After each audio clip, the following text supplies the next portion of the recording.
আসসালামু আলাইকুম রহমতুল্লাহি ওয়া বারাকাতুহু। প্রিয় প্রবাসী ভাই ও বন্ধুগণ, আমাদের ময়মনসিংহ ২ ফুলপুর তারাকান্দার বাসিন্দা যারা বিদেশে প্রবাসে বসবাস করেন, তাদের প্রতি আমার অন্তঃস্থল থেকে মোবারকবাদ, ধন্যবাদ। আল্লাহ পাক আপনাদেরকে সুস্থ রাখুন, ভালো রাখুন, আপনাদের কর্মজীবনের সুখময় জিন্দেগি দান করুন, এটা দোয়া করি।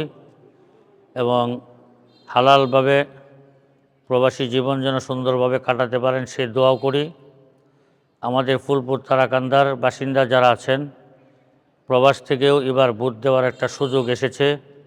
আপনারা দেশে না থেকেও দেশ বিনির্মাণে, দেশ নতুন করে সাজাতে আপনাদের অংশগ্রহণের সুযোগ করে দিয়েছেন। এই জন্য আপনাদের কাছে অনুরোধ থাকবে, আমরা ফুলপুর তারাকান্দাকে নতুনভাবে সাজাতে চাই, সন্ত্রাস চাঁদাবাজ মুক্ত রাখতে চাই, মন মতো উন্নয়ন করতে চাই, রাস্তাঘাট বিনির্মাণ করতে চাই, স্কুল কলেজের লেখাপড়ার পরিবেশ ভালো না সেগুলো ফিরে আনতে চাই, মসজিদ মাদ্রাসা নির্মাণ করে এখানে মসজিদ ভিত্তিক মক্তবগুলো চালু করতে চাই।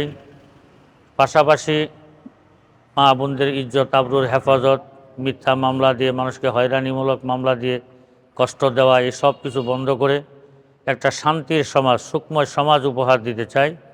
যারা নতুন বাংলাদেশ বিনির্মাণে আমাদের সঙ্গী হবেন, তাদের প্রতি আমার অন্তর থেকে একটি আবেদন থাকবে, আপনারা নতুন বাংলাদেশ গড়তে 10 দলের প্রতি আস্থা রাখবেন। আর ফুলপুর তারাকান্দা 10 দলের মার্কা রিক্সা মার্কা ভোট দিয়ে এই দেশের আপনার ফ্যামিলির পাশে থেকে ফ্যামিলিকে নিরাপদে রাখা, এই সমাজকে নিরাপদে রাখা, ফুলপুর তারাকান্দাকে নিরাপদে রাখার একটা সুযোগ আপনারা করে দিবেন। আল্লাহ পাক আপনাদের কামাই রুজিতে বরকত দান করুন, সমস্যাগুলো দূর করে দিন, এই দোয়া করি। আসসালামু আলাইকুম ওয়া রাহমাতুল্লাহি ওয়া বারাকাতুহু।